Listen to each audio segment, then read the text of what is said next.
So we're here with the racing driver of the BMW 240i. The question I want to ask is, what made you buy this BMW? So with this car, the main thing I'd have said is the tunability. It's a fairly obvious answer.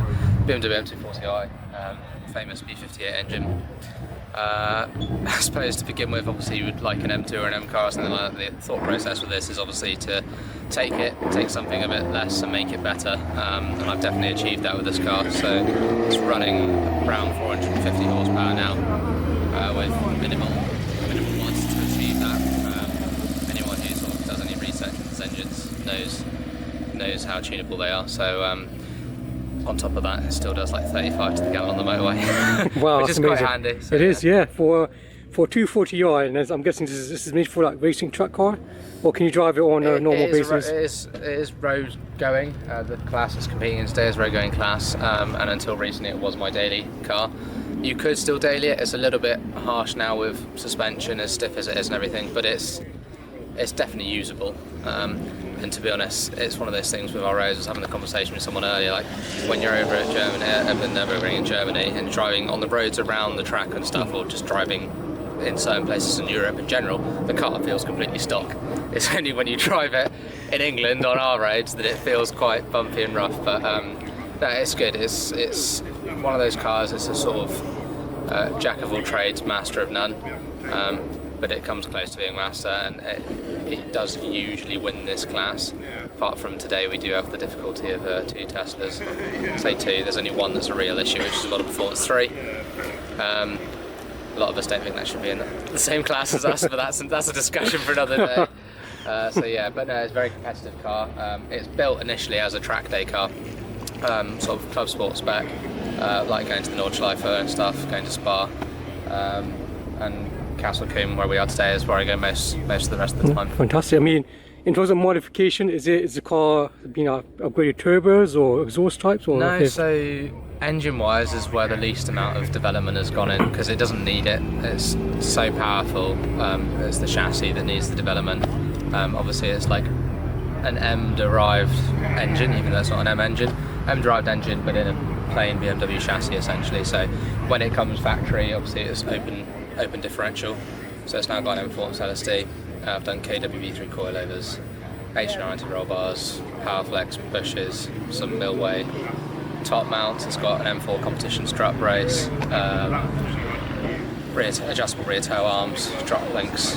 Yeah, like a lot of stuff's gone into all the suspension and like that side of things, developing the chassis. Yeah. And it's worked well. I mean, yeah, it's stock turbo. Engine-wise, it's literally a sports cap and a high-flow panel filter. I've still kept the stock airbox and everything. Okay. Just decent spark plugs and oil and all that sort of stuff. And yeah, she's doing good. Beautiful. I mean, I did notice one thing. It had an exhaust system. So I don't know if you created. Is it like a straight pipe exhaust, or is it a back box delete? Or no, it's got the back box. It's just a resonator delete. So okay. Resonator delete and a 200 cell sports cap. Wow. So. It is loud. Fairly it is. Good, like considering it's basically a stock system. Obviously, the res has just been taken out. Oh, fantastic! The cap makes a massive difference. Yeah. I can. With the 240i, because it's super light, so you've got to have the right setup for the car. That suspension-wise, like you mentioned, and the chassis needs to be tightened up. So, this car needs to have the perfect balance to go on track. Yeah. So they do take a little bit of development, but once you've got the right few things on, they're very, very capable cars. I mean, on the Nordschleife, where it's doing like a 732 bridge to gantry lap time, so it's good for an M Light. It troubles plenty of M cars and Porsches and stuff, but it depends who's driving them, doesn't it? That's the trouble. Exactly. Yeah. What's your moving forward then? Are you going to keep the car? Are you going to buy something else? Or so we have a for sale sign in the window today. Oh yes, yeah, I can see that. I've had the car for 4 years now. Oh wow, okay. And I've done 50,000 miles in it. I bought the car on 20,000 and it's now just over 70.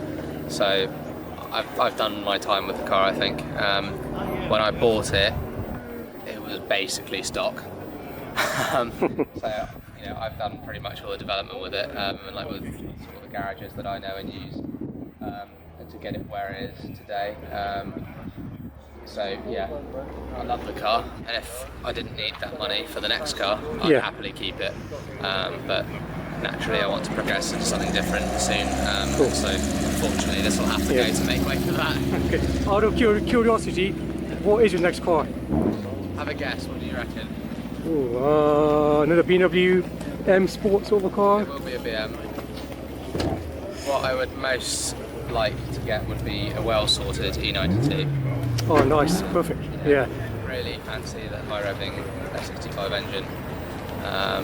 It's a nice V8, and it's a car that you can buy and you're not really going to lose much money apart from the maintenance. The maintenance will probably bankrupt me, but like the car value at least it won't go down, whereas obviously this I bought a few years ago and it's started to depreciate, being a newer car naturally, but obviously that those E92s are such classic sort of one-off from BMW. It is, you're not going to get another one. Absolutely. It's a fairly safe place to put your money. Otherwise, to be honest, I'd have a 46, I'd have a 36.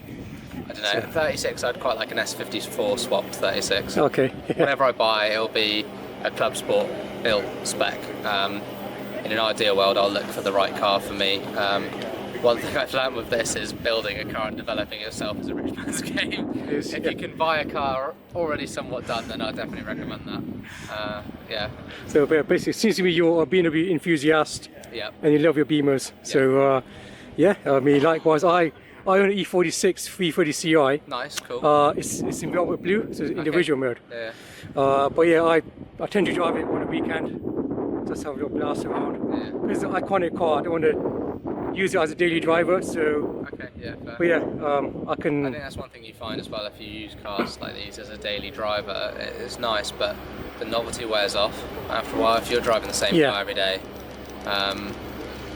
sort of you don't fall out of love with it, but it just makes it less special, and it makes it easy to forget like what an achievement whatever car you have is. Like you sort of just become a bit more numb to it. Whereas if you then get a daily run around that's a bit more mundane or plain, then you sort of think, oh, I fancy taking that out today, and it makes it much better, doesn't it? It does, absolutely. No, appreciate it for the interview and explaining about the car. Nice. Best of luck with your racing. Thank you. And I'm looking forward to your new car. Yeah. Hopefully E92, because those cars have gone up in price, so they're hard to find. I'm going to have to be quick to get a good Exactly. So yeah, well, best of luck, and I'll see you around. Cheers, Thank you. very much. Cheers. Thank you. Thank you. Take care.